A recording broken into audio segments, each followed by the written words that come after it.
departamento de prensa de Radio Universidad de Chile presenta Política en Vivo. Un análisis de la realidad nacional con panelistas e invitados. Conducen los periodistas Yasna Levín y Felipe Pozo. Producción, Tania González. Dirección, Patricio López. Política en Vivo, un programa de Radio Universidad de Chile en una transmisión conjunta con las radios que piensan y el diario electrónico diario.uchile.cl.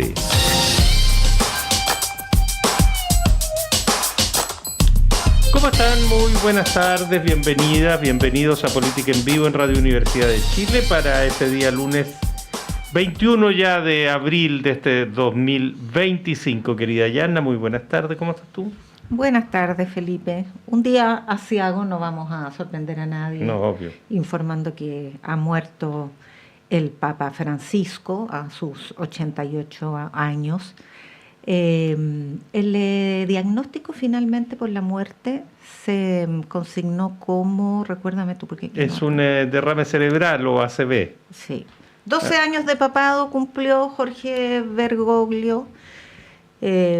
Tuvo actividades hasta el último minuto. Ayer hizo la homilía Urbi et Orbe. Se reunió además con DJ Dance, el vicepresidente de Estados Unidos, a quien probablemente le planteó su preocupación por esta ola antimigración que ha desatado el gobierno de Trump y que ha sido desde el día 1 de su papado un tema de alta preocupación. Hay que recordar que su primer viaje fue a la isla Lampedusa, donde llegaban muchos de los migrantes al comienzo de su papado y después se transformó en la gran crisis migratoria de 2015. Así es, 12 años, como tú decías, pontificado, primer papa latinoamericano, y primer papa jesuita. Tiene esas dos excepcionalidades. Y para poder hacer un análisis del pontificado de Francisco, su personalidad, lo que deja tras sus 12 años al frente de la Iglesia Católica, vamos a tener el gusto de conversar en estos próximos minutos con el doctor en teología por la Pontificia Universidad Gregoriana de Roma, académico de la Universidad Alberto Hurtado, Jorge Costadoat. Estimado Jorge, mucho gusto saludarle. Buenas tardes. Muchas gracias por la gentileza de acompañar a este programa. Es por la oportunidad de hablar de este episodio tan importante, por llamarlo así. Varias características históricas tuvo el Papa Francisco, partiendo por el nombre. Francisco ya le daba una impronta vinculada con su cercanía con la pobreza, la impronta que siempre quiso ponerle a su papado en relación a la austeridad. Y de hecho siempre habló de sí mismo como el pastor con olor a oveja, o dijo que las autoridades eclesiásticas tenían que ser pastores con olor a oveja. Fue esa su impronta, cómo se expresó esta tradición que ojalá haya impuesto en el Vaticano. Vamos a ver si trasciende a él. Mira, lo del nombre es bastante profético, porque San Francisco, uno de los santos más queridos de la Iglesia, tuvo que ver con la pobreza, es decir, con los pobres, tuvo que ver con la creación, con la belleza de la creación, y también con la reforma de la Iglesia. Entonces, este Papa lo ha representado muy bien. Es todo un programa de gobierno. Fíjate tú que a propósito de la pobreza, él ya entró al Vaticano con una vestimenta al poco tiempo muy sencilla, dando a entender claramente que la Iglesia es la Iglesia de los pobres y que no puede haber pompa, todo ese tipo de adornos, digamos así, no tiene nada que ver con Jesús de Nazaret. Pero además, fíjate tú que es un Papa que representa la opción preferencial por los pobres de la Iglesia latinoamericana. Los latinoamericanos hemos entendido que el Gran Concilio Vaticano II de los años 1960 62 a 65, una reforma gigantesca en la Iglesia, los latinoamericanos hemos entendido que para nosotros todo ese cambio se resume en la expresión opción preferencial por los pobres, que además fue adoptada por Juan Pablo II, después por Benedicto XVI, que es un papa más bien conservador. El Papa Benedicto, cuando va a Brasil a inaugurar la conferencia de Aparecida del año 2007, en el discurso inaugural dice que esta opción es inherente a la fe en Cristo.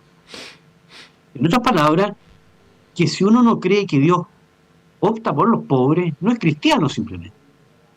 Ahora, el otro asunto muy importante es el tema ecológico medioambiental. Se cumplen 10 años de la encíclica Laudato Si, en la cual el Papa asume el gran signo de los tiempos, es la catástrofe inminente ecológica y medioambiental. Nunca la humanidad se había encontrado en esta situación de extinguirse, digamos así, y que se extingan muchas otras especies. Entonces, ahí hay una apelación gigantesca del Papa a todas las instancias y a todas las colaboraciones a hacer una especie de conversión ecológica. Yo creo que si el Papa va a ser recordado a futuro, va a ser principalmente por estos dos temas, porque el tema de la pobreza y el tema de la crisis medioambiental van de la mano. Uh-huh. Fíjate tú que la situación de las grandes migraciones en distintas partes del mundo tiene que ver en gran medida con los cambios climáticos. Y esto no se va a detener, va a aumentar. Entonces, es una encíclica sumamente pertinente. Y por último, el tema de la reforma de la Iglesia, que también fue un asunto clave con San Francisco de Asís, como San Francisco fue donde el Papa de la época y le llamó la atención en esta materia. Este Papa va a ser recordado, espero, por el proceso de sinodalización que él comenzó. Sinodalizar, sínodo significa caminar con otros. Es la idea que está en el Concilio Vaticano II, que la Iglesia tiene que ser una iglesia, tiene que ser un pueblo de Dios que camina con los otros pueblos de la tierra, de igual a igual, y al mismo tiempo, dentro de ella, las relaciones tienen que ser más bien horizontales y el trato más bien democrático, en relación a una iglesia mucho más vertical, asimétrica, donde los que están arriba mandan, los que están abajo obedecen. Eso no tiene futuro, pero tiene presente. Ese es el problema. El Papa trató de hacer una reforma en esta dirección y esperamos, especialmente los latinoamericanos, que progresemos en esta materia. Ahora, en esto, los curas y los obispos somos los principales culpables, porque nos gusta tener rebaños, a las personas que no son adultas, sino que el problema en la imagen del cordero y la oveja es que también da para pensar que las ovejas es un animal un poquito tonto, es como un cabro chico. Bueno, hay que salir de eso y llegar a una iglesia más adulta, como la que hicieron en otra época Manuel Larraín, obispo de Talca, Silvio Enrique, lo conocemos muy bien. Esa generación de obispos impulsó una iglesia mucho más adulta, una iglesia auténticamente latinoamericana, chilena. Y en eso también estamos al debe.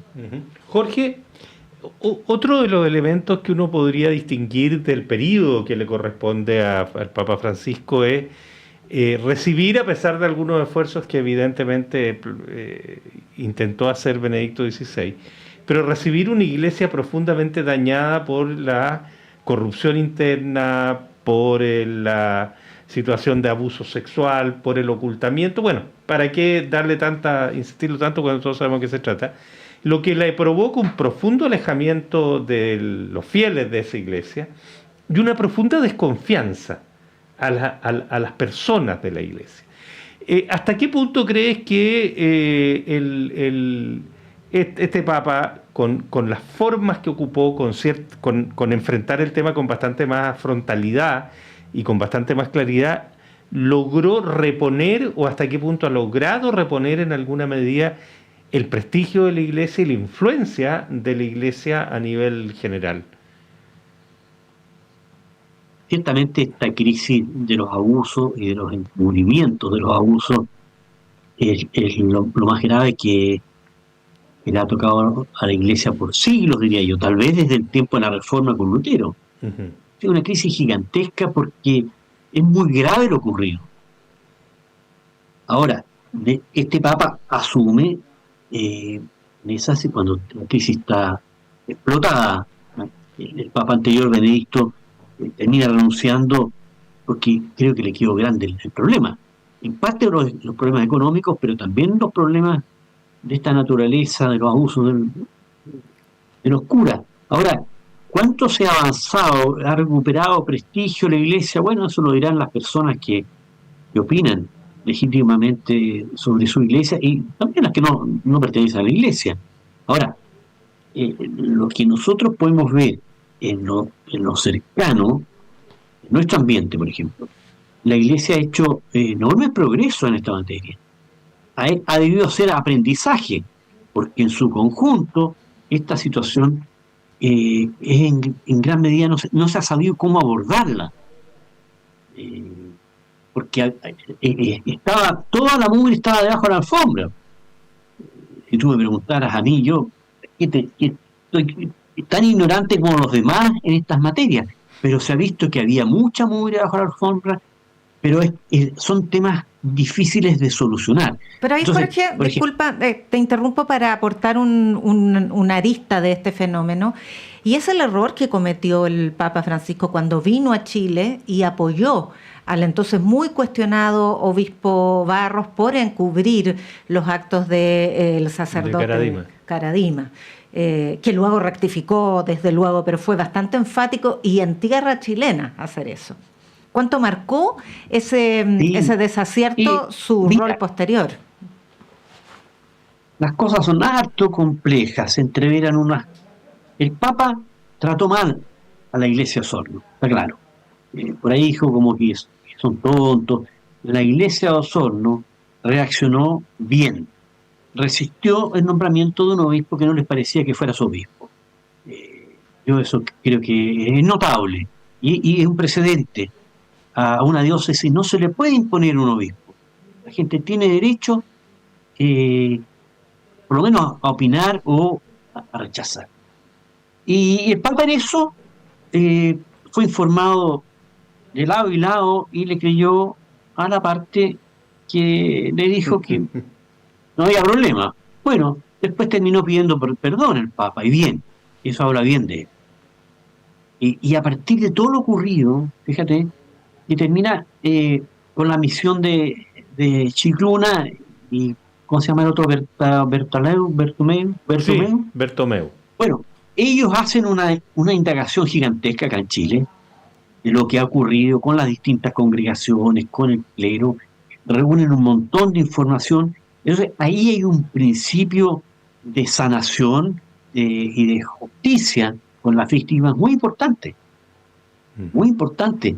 Fíjate lo que significa que tú eres víctima de un abuso, de que esa iglesia que abusó de ti empiece a reconocer públicamente, que te haga creíble.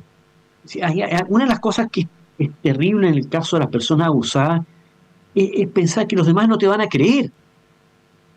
Es de las cosas más... Por eso muchas veces ocurre que la gente cuenta que fue abusada 20, 30, 35 años después, porque le da miedo salir a la luz pública y para que digan, normalmente pasa, tú andas con cuentos, le estás echando,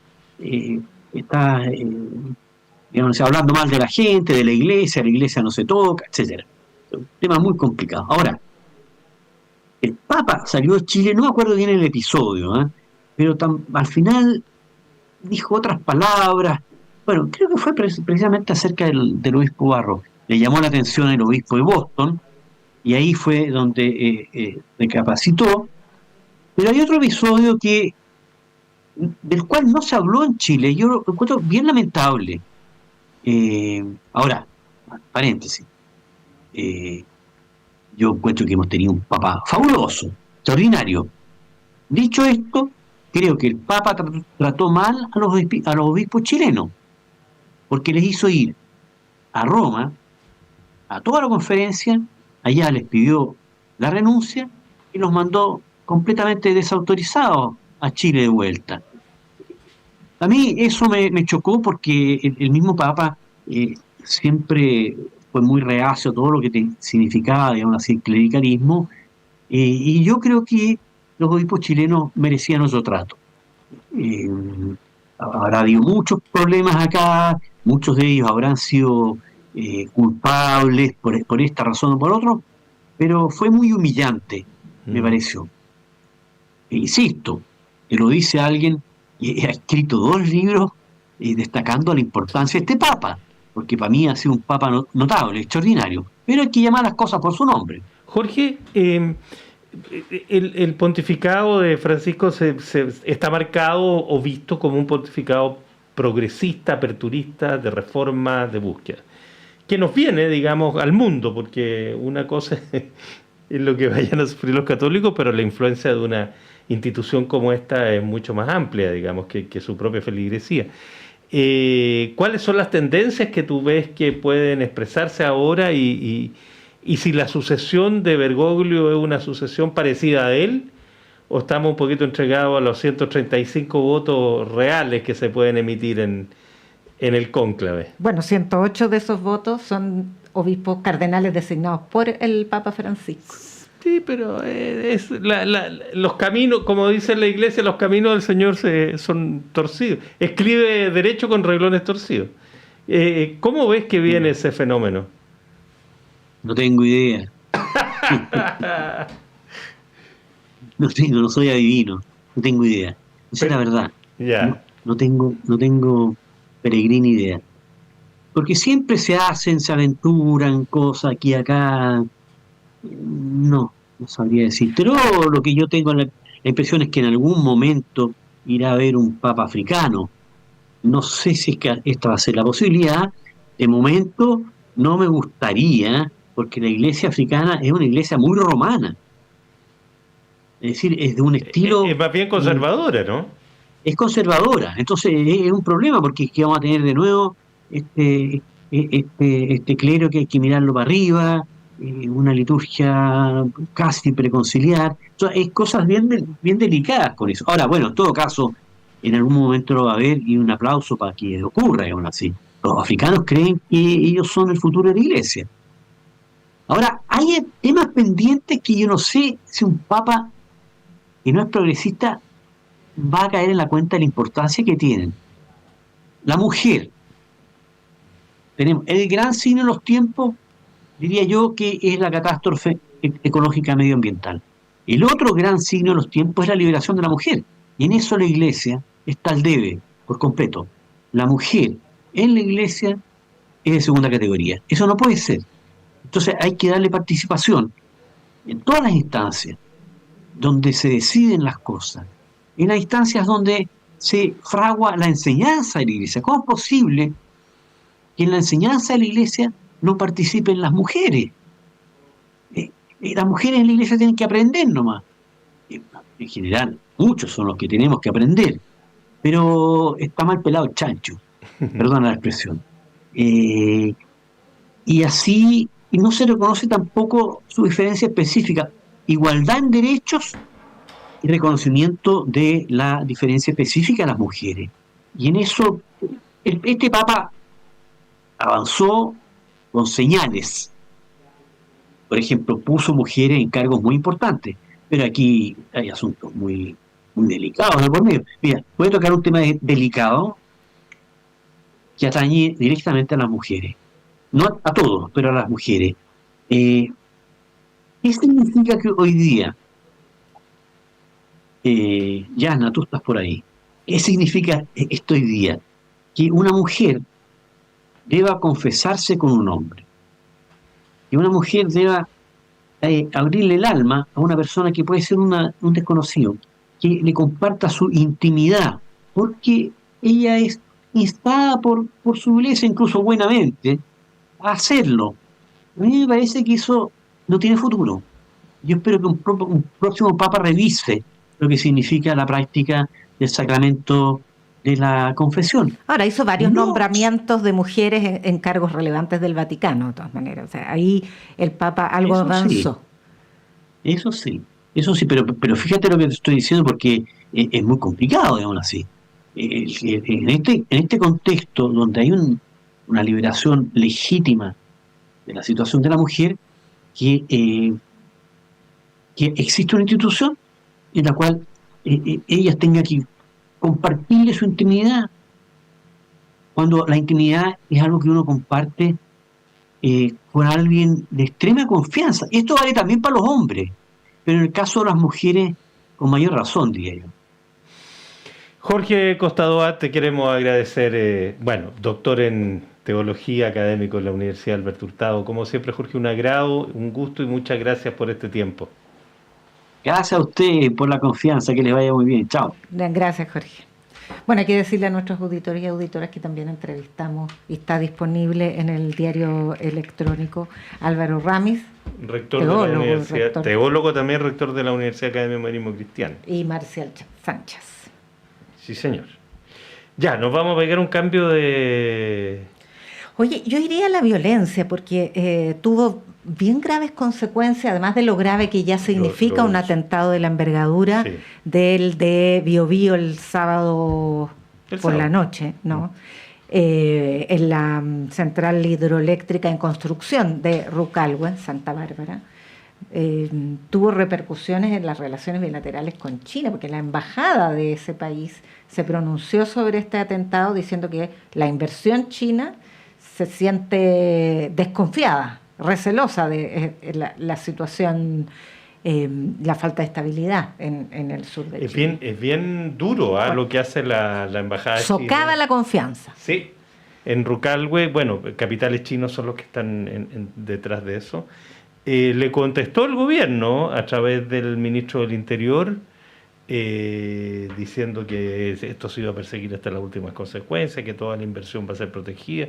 El mismo etcétera. Presidente dijo que en Chile También. hay Estado de Derecho y eso se va a aplicar la ley de seguridad, antiterrorista por primera vez porque es bastante nueva la ley Sí, antiterrorista. esta es la reformulada. Pero yo no tengo memoria, no sé si me equivoco, Yanna, tú me corriges, pero de que otro país, a través de su embajada, haya intervenido con una declaración de esta naturaleza ante hechos como eso. Fue muy fuerte, llamativa. Es cierto que el atentado fue de proporciones. 52 camiones. 52 máquinas, 50 camiones y una excavadora, sí, parece, y sí, una sí. niveladora. Con guardias además heridos. Sí, no, sí. fue de proporciones, pero sí, que socava las confianzas, sobre todo considerando que es una zona en estado de excepción Sí, constitucional. sí. Sí, no tengo idea si lo habrá hecho de alguna forma en países con territorios convulsionados, pero además en el contexto económico delicado del comercio internacional llamó la atención. Bueno, y el presidente en este mismo contexto viaja a Brasil Ya llegó, está en Brasil. para estrechar relaciones y sobre todo concretar el corredor bioceánico, que es una larga aspiración para el intercambio comercial de todo el continente. Oye, y a propósito de temas entre económicos, que en alguna medida, no más económico, más bien de seguridad.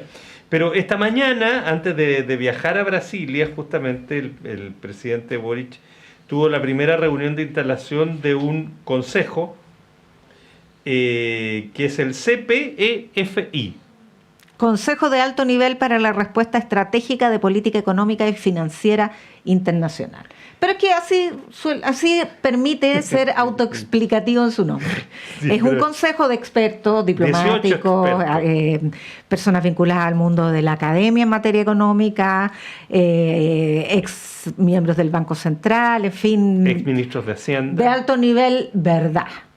No, es 18 un consejo, pero a mí el nombre me Sí. hizo recordar a Lelutier cuando lo leí. José de Gregorio, Vittorio Corvo, Andrés Velasco, Sebastián Claro, Pablo García, Sebastián Edwards, Roberto Álvarez, Dorotea López, Nicolás Izaguirre, Catín Maclay, Osvaldo Rosales, Osvaldo Rosales, Briones. Ignacio Briones. No, y además muy transversal. Eso se agradeció bastante. Oye, y a propósito de esa actividad, o al término de esa actividad que encabezó el presidente Boric antes de irse, el ministro Marcel confirmó que no va el proyecto de ley de reforma tributaria. No, tú lo estás diciendo de una manera muy radical. anunció una postergación indefinida. Tú lo estás diciendo de una manera muy eufemística. Sí. No, pero así dijo Marcel. Anunció que se postergaba indefinidamente. Ahora, obviamente, que no va, po. Él lo dijo en realidad de una manera muy eufemística. Oye, pero claro, dijo que iban a echarle una miradita a lo que tenía que ver con el tema impositivo de las pymes, con algunos alivios impositivos, etcétera. Pero ganó la derecha ese gallito. No hay votos si no para están eso. los votos, no se puede tramitar una reforma. Requeriría todo el empeño, toda la energía que le puso el equipo económico a la reforma previsional, a la ley de cumplimiento tributario. Eso está, la ley de cumplimiento tributario salió. Sí, claro. De hecho, hay un problema con la estimación de ingresos tributarios, que tuvo una brecha de 3% en el cálculo. Bueno, el miércoles se va a conocer el informe de finanzas públicas. Sí, es bien importante. Y allí se sabrá si el déficit fiscal estimado es más grande, es más chico, es igual, porque ha habido mucha polémica al respecto. Oye, y así cosas, brevemente, pues ya vamos a ir a la pausa en un par de minutos. Y a la política. Sí, po. No, es que esto tiene que ver con política. Antes de ir a las primarias de Chile Vamos... A las no primarias. A las no primarias. Pero en la Comisión de Constitución de la Cámara del Senado despachó finalmente la reforma política al sistema político, que tiene que ir, hay que recordarlo, tiene que ir a la sala, y en la sala tiene que ser aprobada por 4/7, que equivale a 29 votos, que es una reforma constitucional. Ese es el quórum después de la Convención Constitucional. Que se bajó, a 4/7. Claro, 4/7 es el quórum máximo. ¿Qué es lo que sostiene esta reforma hasta aquí? Que el umbral de 5% se aplica, que la ley, que el parlamentario que renuncia al partido por el cual fue elegido, o aquel independiente que fue en lista de partido se quiere cambiar de bancada, pierde el escaño. Pero dejaron abierto, como hay elecciones ahorita nomás, y hoy día el 4% del umbral para que un partido siga existiendo. Dejaron abierta que por esta vez se puede resolver el tema vía fusión de partidos, para que entre varios junten los 3%.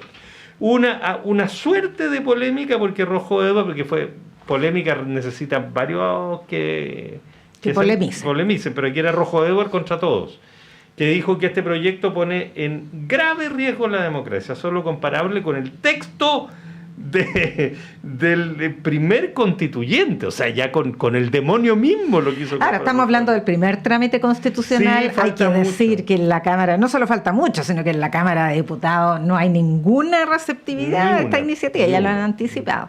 Bueno, pero ninguna receptividad tuvo también la idea de una primaria en la derecha, que ha sido la noticia de la semana tal vez en la política, porque claro, fue muy errático el episodio, oye, si es que estaba cerrado. Termina con una gran crítica y una exhortación de la candidata Evelyn Matei a la ultraderecha por no querer primarias con ella, en realidad porque es con ella, responsabilizándolos entonces de perder la oportunidad histórica de ganar en primera vuelta la elección presidencial y con una mayoría parlamentaria que arrasaría, pero no van juntos. Ahora, con eso quiso un poco eludir el debate por la propia primaria que se había rumoreado, incluso alimentado por el propio senador Chaguán. O sea, sí, Chaguán hasta renunció equivocadamente. Además, no, se presentó la renuncia. Es que entonces no va a poder ir a la parlamentaria. Es que yo creo que se va a reintegrar al partido. Pero es que, a ver, en Valparaíso hay reelección. No puede ir como independiente. No, lo tiene que llevar, tiene que reintegrarse al partido y seguir por ahí. Ahora, ¿qué fue esto para dar el detalle? Quienes se concentraron mucho el fin de semana largo, se planteó la posibilidad de una primaria dentro de Chile Vamos, desproclamando a Matei de RN y de Evópoli para presentar como candidatos alternativos a el senador Chaguán en el caso de Renovación Nacional y a Luciano Cruzcoqui en el caso de Evópoli. Y además invitando a Carter, al que habían despreciado de manera bastante poco elegante un par de semanas antes. Pero esto no va a suceder. No. El propio Chaguán dijo que esto había sido una idea alimentada por Evelyn Matei, que ella misma le pidió a él ser candidato. Sí, yo creo que Matei está pasando por un periodo muy, muy malo de decisiones, bueno, para qué decir de declaraciones, ya comentamos la semana pasada la barbaridad que dijo respecto a las muertes que se justificaban, etcétera, etcétera. Yo creo que se está haciendo ella misma un daño muy profundo y así para decirlo en total, esta pasadita con la primaria que fue y que no fue, linda en el ridículo, la verdad, en el ridículo político me refiero.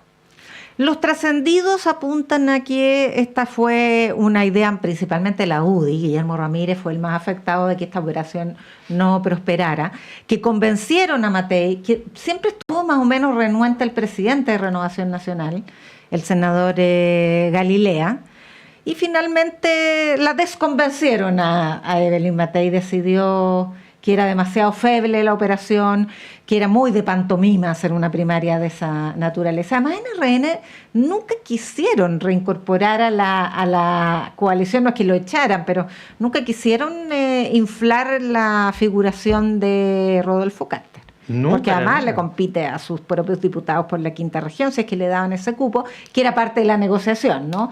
Invitarlo a la primaria y luego apoyarlo en una senaturía por la quinta región. Ahora, ¿va a ir pero por republicano? ¿O por, sí, por el otro pacto, digamos? Pero no sé si por Valparaíso. No sé por dónde, pero va a ir a senador. Porque cuando la última vez, ¿te acuerdas que Carter hizo un ultimátum?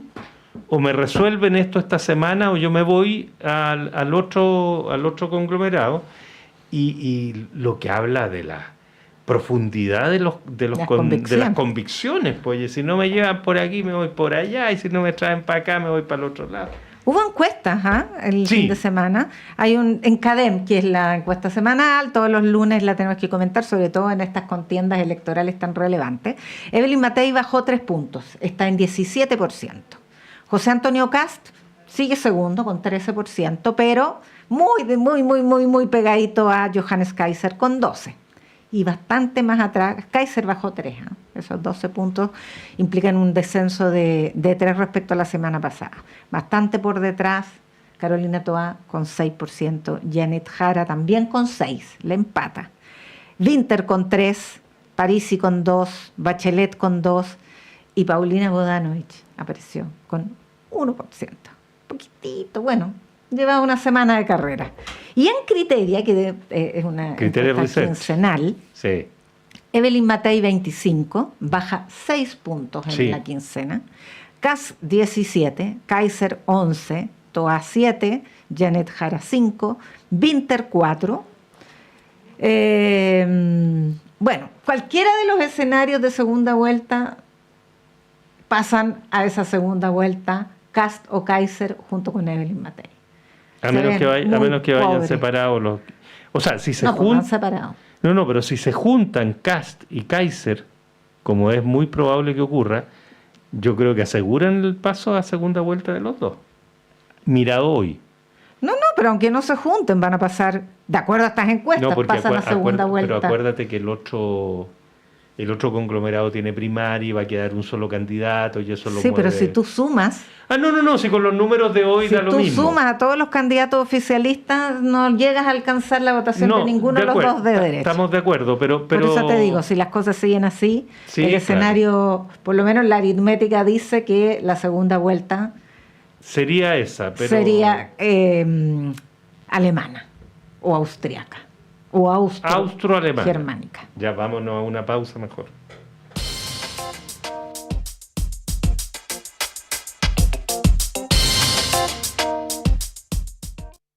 La clase de marketing digital de hoy tendrá por tema identidad en Internet. Cómo agregarle valor a tus contenidos en redes sociales. Yes. ¿Sabían ustedes que sus perfiles en redes sociales no son suyos? ¿No? No, porque la red social solo se los presta y si se van de ella, el contenido se pierde. Sí. Entonces, la idea es que su perfil siempre lo complementen con una dirección propia en Internet. ¿Y cómo se hace eso, profe? Fácil, solicitando su dirección en .cl, www.nic.cl y luego conectarla a su red social preferida. ¡Buena! Por 9,990 pesos al año, construye tu identidad digital en Internet con .cl. Nick Chile, somos el .cl.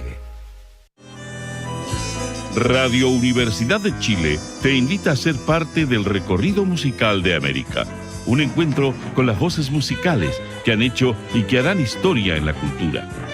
Caminemos juntos por los paisajes de esta geografía musical, junto a la conducción del poeta y fotógrafo Tito Carreño. Hola, soy Tito Carreño y te invito a encontrarnos cada domingo a eso de las 14 horas en el programa Carretera Panamericana a través de Radio Universidad de Chile. Nos encontramos en Carretera Panamericana por el 102.5 FM y a través de la señal radio.uchile.cl